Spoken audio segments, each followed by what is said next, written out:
ADR. Promoting dialogue. Good evening and many thanks for staying tuned to West Africa Democracy Radio, broadcasting on 94.9 FM and around the world on wadr.org. Welcome to Newslink, and here are the top stories.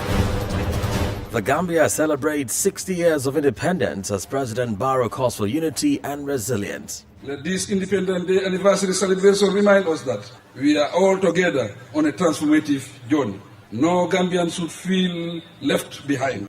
Ghana's President Mahama warns appointees to declare assets or face dismissal. I've asked the Chief of Staff to send word to all appointees to ensure that they declare their assets by the end of the first quarter of this year, that is by 31st March 2025. Any appointee failing to meet this deadline would face severe sanctions, not excluding removal from office. Ivorian military calls for joint patrols with Burkina Faso, and Nigeria's inflation rate sees a decline after rebasing. Please stay tuned for details of the stories and more. Here is a more edit with Newslink.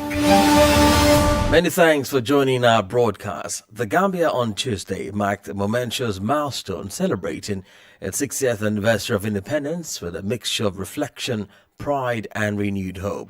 The country is commemorating 6 decades of sovereignty, unity and resilience under the theme Marching in Solidarity for Self-Reliance and National Development. The Gambia's President, Adama Barrow, described the event as a historic day. He acknowledged the achievements of the country which the country has recorded over the years and admitted the challenges that lay ahead. Abanja correspondent Sankula Janko attended the event and now reports. The air in Banjul was thick with anticipation and pride as thousands gathered to celebrate the Gambia's Diamond Jubilee. The streets were alive with vibrant colors as people donned traditional garb and waved flags, while the sounds of drums and songs filled the atmosphere. Makati Square in Banjul, the very place where the Gambia gained its independence in 1965, stood as the centerpiece of the day's activities, where a grand parade marched through the square, showcasing the nation's diverse culture and history. The Diamond Jubilee was themed Marching in Solidarity for Self-Reliance and National Development. Thus, at the heart of the celebrations, President Adama Barrow addressed the nation, urging all Gambians to unite for the future. Let this Independence Day anniversary celebration remind us that we are all together on a transformative journey. No Gambian should feel left behind. Our unity, resilience and unwavering hope must propel us forward to build a brighter future for ourselves, our children and future generations. Reflecting on the past 60 years, he highlighted significant achievements in education, healthcare and infrastructure, agriculture as well as the economy. Our economy shows remarkable resilience despite global challenges. The 5.8% growth rate in 2024 and decreased headline inflation from 18% in 2023 to 10% in 2024 are remarkable achievements. All to the better. It is projected that our economic performance will improve from 2025 onwards. Barrow declared, emphasizing the importance of cooperation in overcoming the country's challenges. He acknowledged the challenges that remain, particularly in the areas of poverty reduction and youth unemployment. As we march on, we must acknowledge the struggles that many Gambians face, particularly the youth. The Gambia's youthful population is our greatest asset. Yet too, many young people venture into irregular migration. Let me assure you that my government stands in solidarity with you, and we are determined to create various pathways for you to succeed here at home. The president reiterated that despite the obstacles, the journey toward a prosperous Gambia continues, calling on citizens to stand together as one nation to build a brighter future for all. The grand event was also graced by President Diomaye Faye of Senegal and Guinea-Bissau's President Omar Sissoko Embalo. The day ended with fanfare, a symbol of hope and resilience despite numerous challenges.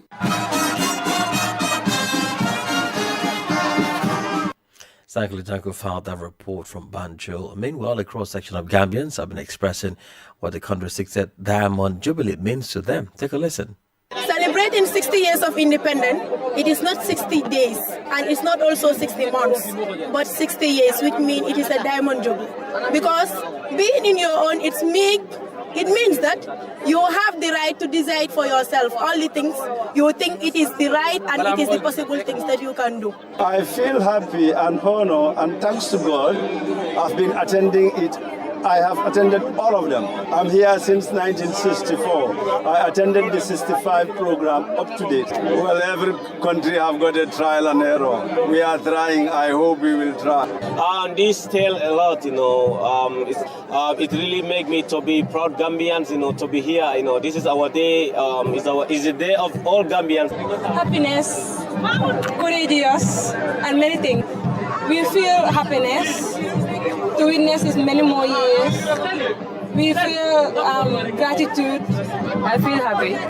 A cross-section of Gambians there speaking on the country's Diamond Jubilee. In the meantime, Ghana's President John Dramani Mahama has issued a stern warning to all government appointees, stating that those who fail to declare their asset by the end of the first quarter of 2025 will face severe sanctions, including possible removal from office. The president made this declaration on Tuesday after officially submitting his asset to the Auditor General Johnson Akwamwa Asiedu at the Jubilee House. Following the submission, Mahama delivered a brief but firm speech urging his appointees to comply with the constitutional requirement of asset declaration. He emphasized that this measure was essential for enhancing transparency and strengthening the fight against corruption.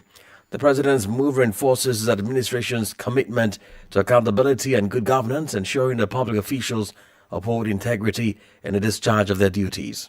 I've just performed a simple but brief, very important act of presenting my completed assets declaration forms to the Auditor General as required by Article 286 of the 1992 Constitution and the Public Office Holders Declaration of Assets and Disqualifications Act 1998, Act 550. Ghana's assets declaration regime and its related activities have often been shrouded in secrecy, and only unless in special circumstances compliance is often difficult to measure. I've also taken this step to send an unmistakable signal to all public office holders, especially those that I have appointed, that I take the declaration of assets very seriously and expect full compliance from them. I've asked the Chief of Staff to send word to all appointees to ensure that they declare their assets by the end of the first quarter of this year, that is by 31st March 2025. I wish to stress that any appointee failing to meet this deadline would face severe sanctions, not excluding removal from office. Even as we strive to hold past government officials accountable for their stewardship, I deem it even more imperative to enforce anti-corruption among our present public office holders. Ghana's President John Dramani Mahama speaking there. Meanwhile, the Office of the Special Prosecutor OSP has officially removed former Finance Minister Ken Ofori-Atta from its wanted persons list after his legal team communicated the scheduled return to Ghana in May 2025. This announcement follows a period of uncertainty about Ofori-Atta's whereabouts, which led the OSP to declare him wanted as part of its investigation into corruption-related offences. The former minister had been on investigation for alleged financial misconduct during his time in office, but his exact location had been unclear, complicating effort to proceed with the inquiry. However, following communications from Ofori-Atta's lawyer on Tuesday, the OSP confirmed that the former minister would return to Ghana. His legal representative assured the OSP that Ofori-Atta is fully committed to cooperating with the investigation upon his return. This development marks a significant shift after the OSP initially declared Ofori-Atta a fugitive from justice on February 12, 2025. More stories coming up on West Africa Democracy Radio. Newslink continues. The Malian Transition Authorities have inaugurated the new Kotiala military camp among a series of actions to strengthen national security in the central region of the country. The inauguration was chaired by the Malian Minister of Defense and Veterans Army Corps General Sadio Kamara in the presence of the Chief of General Staff of the Armed Forces, Major General Umar Jara, as well as various civil, military, religious and traditional figures. Augustine Kuli completes the story. Spanning 700 hectares, the Kutiala military camp is designed to be a pillar in the defense of Mali's territorial integrity and the protection of its citizens. Brigadier General Haruna Samake, Chief of Staff of the Army, highlighted the strategic importance of this camp located in Military Region Number 8, which covers part of the south of the country, bordering Burkina Faso. According to General Samake, this location is important for both the surveillance and the fight against cross-border threats, including terrorism, arms, drug and human trafficking. The Kutiala region has been the scene of several notable security incidents. Recalled on February 7, 2017, Sister Gloria Cecilia Naves, a Colombian nun, was kidnapped in Karangaso, near Kutaila, by armed men affiliated with jihadist groups. She was released in October 2021 after more than 4 years of captivity. More recently, in May 2022, an Italian couple, Rocco Langon and Maria Donata Cavano, and their son, Giovanni, were kidnapped in Cincina, in the same region. They were released in February 2024. The governor of the Kutaila region, Major General Abdoulaye Cissé, stressed that the inauguration of this camp is part of a global strategy aimed at strengthening the defense of the territory and providing an effective response to the multiple threats facing Mali. Augustine Kuli filed a report. In the meantime, the Ivorian Minister of Defense, Atene Birahima Ouattara, has expressed on Tuesday his country's desire to strengthen its military collaboration with Burkina Faso, in particular to confront terrorism. Minister Ouattara stressed that his country is in favor of organizing joint patrols with Burkina Faso in order to secure common borders. Echatisu completes the story. Ivorian Defense Minister said the Burkinabe side had given assurance in this sense, but for the moment it is not effective, noting that it will allow Côte d'Ivoire to clean up its northern region and the southern end of Burkina Faso. The Ivorian minister regretted that this cooperation is not yet effective. He explained that the last operation carried out with Burkinabe troops dates back to 2021, expressing optimism about the realization of this initiative. The Minister of Defense recalled the historical links between Côte d'Ivoire and Burkina Faso, linked by the border, by people, by customs. According to him, misunderstandings can arise between the two nations, but these are quickly cleared up. Furthermore, the Ivorian Minister of Defense confirmed that a resumption of discussions with Burkina Faso concerning the delimitation of borders. Echatisu filed that report. The Chadian army announced on Tuesday the end of Operation Haskanite, launched last November against Boko Haram. The toll is nearly 300 terrorists neutralized and 27 dead on the side of the Chadian forces. Well, let's hear more from Christopher Tichel. Operation Haskanite was launched on November 7, 2024 in response to a Boko Haram attack on Bakaram Island. According to the Army spokesperson General Shanani Isaka Ashek, this land and air offensive directly supervised by the head of state Mahatma Idris Deby Itno made it possible to neutralize 279 terrorists and injure 163 others. Chadian forces also seized a significant military arsenal, including 112 individuals' weapons and 5 collective weapons. Among the losses in the terrorist ranks are several operational leaders, including Ganai Jungom, responsible for the major attack in 2022. On the Chadian side, the toll stands at 24 soldiers and 3 civilians attacked, as well as 37 soldiers and 4 civilians injured. According to the spokesperson, the majority of the injured have already recovered their health. At the end of the operation, the General Staff announced a strengthening of security system in the region, assuring that today no sanctuary of Boko Haram remains on Chadian territory. Christopher Tichel filed that report. You're listening to Newslink on West Africa Democracy Radio 94.9 FM in Dakar and around the world on WADR.org. Here is a reminder of our top stories. The Gambia celebrates 6 years of independence as President Barrow calls for unity and resilience. Ghana's President Mahama warns appointees to declare assets or face dismissal. Ivorian military calls for joint patrols with Burkina Faso. And still ahead, Nigeria's inflation rate sees a decline after rebasing. We also have a guest interview and sports news. Please stay with us. West Africa Democracy Radio. It's you speaking. Now, don't forget, you can listen to us live on wadr.org and do join a live streaming on Facebook and YouTube. We head now to Nigeria, where the headline inflation has dropped to 24.48% year-on-year in January 2025. This is a sharp decline from the 34.80 headline inflation recorded in December 2024. This is according to the National Bureau of Statistics, NBS. The Statistician General of the Federation, Adeyemi Adeniran, announces on Tuesday, saying the Consumer Price Index, CPI, which measures the rate of change in prices of goods and commodities, declined to 24.48% year-on-year in January. According to the NBS, the rebased CPI reflects the current inflationary pressure and consumption pattern of people living in the country. Meanwhile, experts like Professor Uche Uwaleke, a professor of capital market, has been reacting to the rebasing and what it means to the country's economy.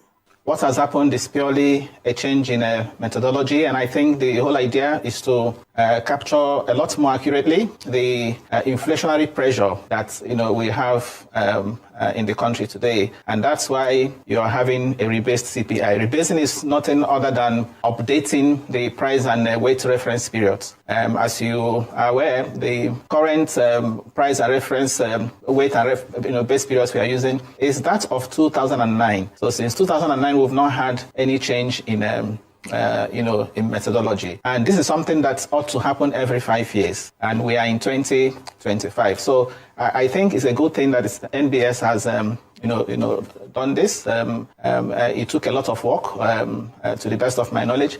And as I said, it's all geared towards making our CPI numbers largely comparable, globally, and also accurately reflecting, the inflationary pressure. Today, we have in the new rebased number the price reference period as 2024, okay, and the weight reference period as 2023. 2023, essentially because much of the data that is, to the best of my knowledge, MBS gathered in 2023.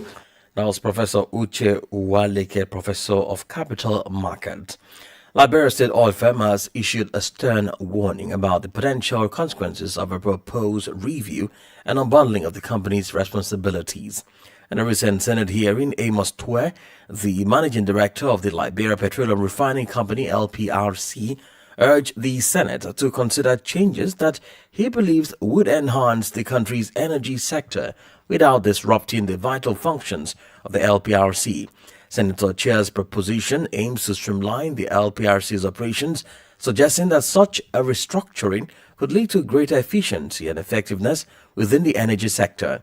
However, Twe countered this argument, emphasizing that the LPRC is not merely a participant in the energy landscape, but a crucial player that supports job creation and economic stability in Liberia. As an institution, we maintain that there is a need for national security and market stability in the Republic of Liberia. A diversified LPRC will ensure effective government oversight in critical sectors such as ours, prevent total reliance on private importers who may prioritize profit over national interests. For example, distinguished senators, the 2020 fuel crisis demonstrated the dangers of an unregulated market where private entities had complete control over petroleum imports. So, in essence, distinguished senators, we are pushing strongly for the current operations of LPRC to be maintained because it will have a very serious security implication. We all in this time were here in 2020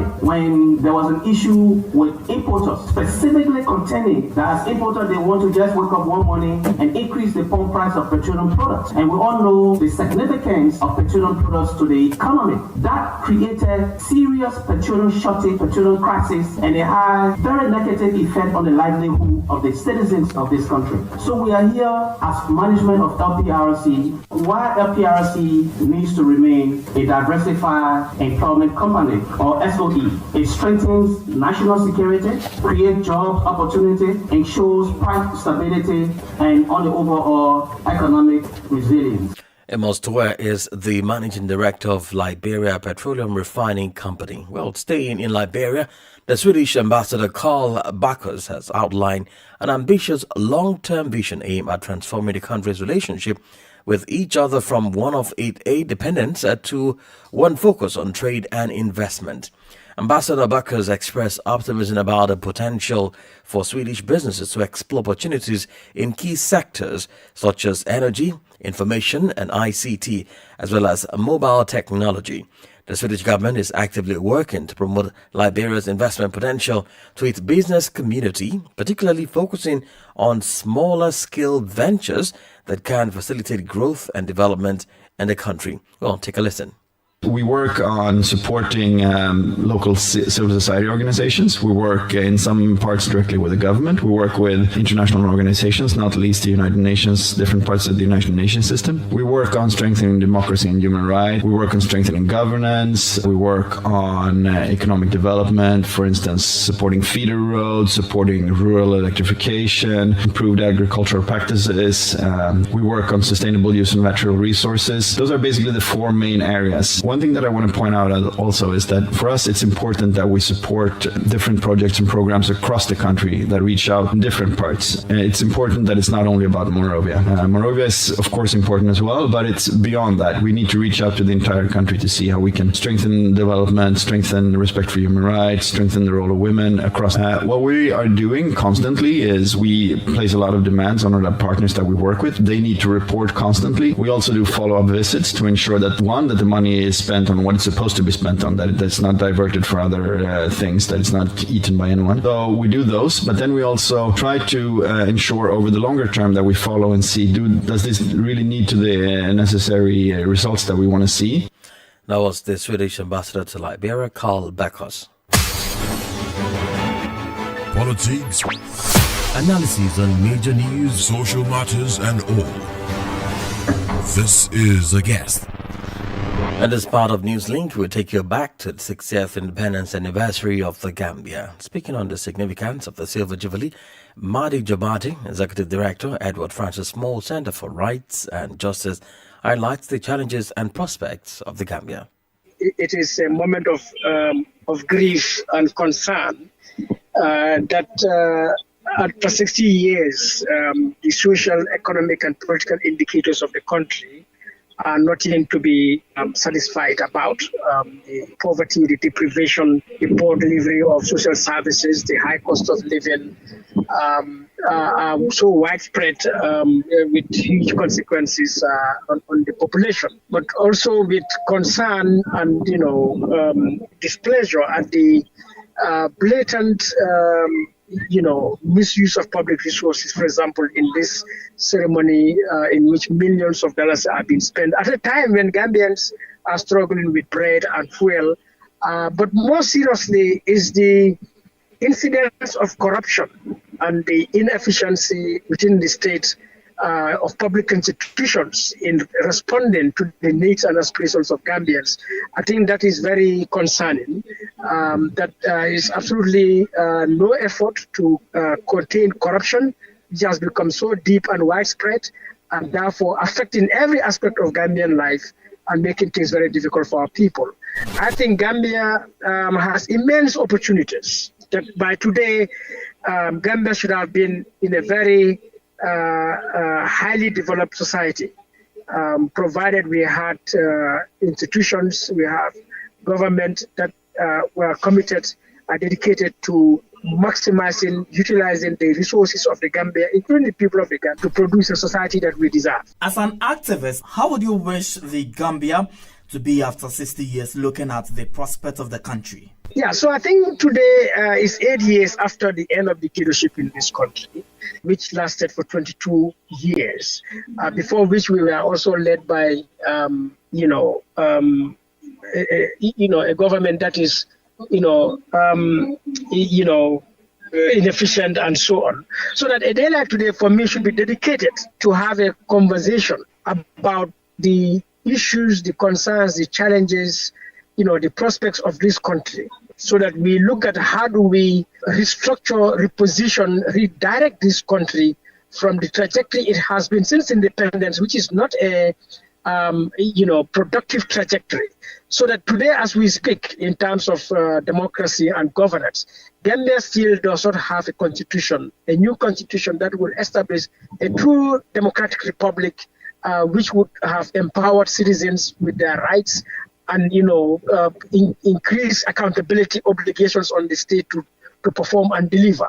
So I think this day should have been used as a moment of reflection or conversation, between us, so that, we are able to halt the misgovernance that is in this country and create a new society, of democracy, of good governance and accountability and transparency.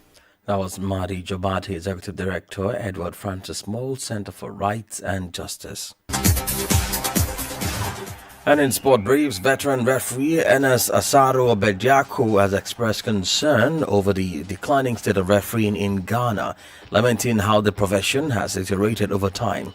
In an interview with local media, he acknowledged the assault of referees is unacceptable and it is a consequence of poor training and what he describes as favoritism by the Ghana Football Association GFA. He further criticized the quality of officiating, stating that many referees lack proper training and as a result struggle to command respect on the field. In cycling, the president of the Senegalese Cycling Federation, Papa Fatah Faye, said he was elected member of the steering committee of the African Cycling Confederation (CAC) at the end of its elective congress held last weekend in Cairo, Egypt. Papa Fatah Faye has made commitment to continue the development of cycling in Senegal with a view to making, together with the federal team, a significant contribution to the growth of the sport in the continent. The elective Congress of the African Cycling Confederation has elected a new president, the person of Ivorian, Yao Ala Kwame. And that's it on this edition of Newslink, coming to you from West Africa Democracy Radio, 94.9 FM in Dakar. Thank you for listening, and many thanks to Maudo Juf and Umudenego for the technical support. Do connect with us on all of our social media platforms, X, formerly Twitter, Instagram at WDR News, and Facebook, West Africa Democracy Radio English Service. I am Imo Edet. Good evening.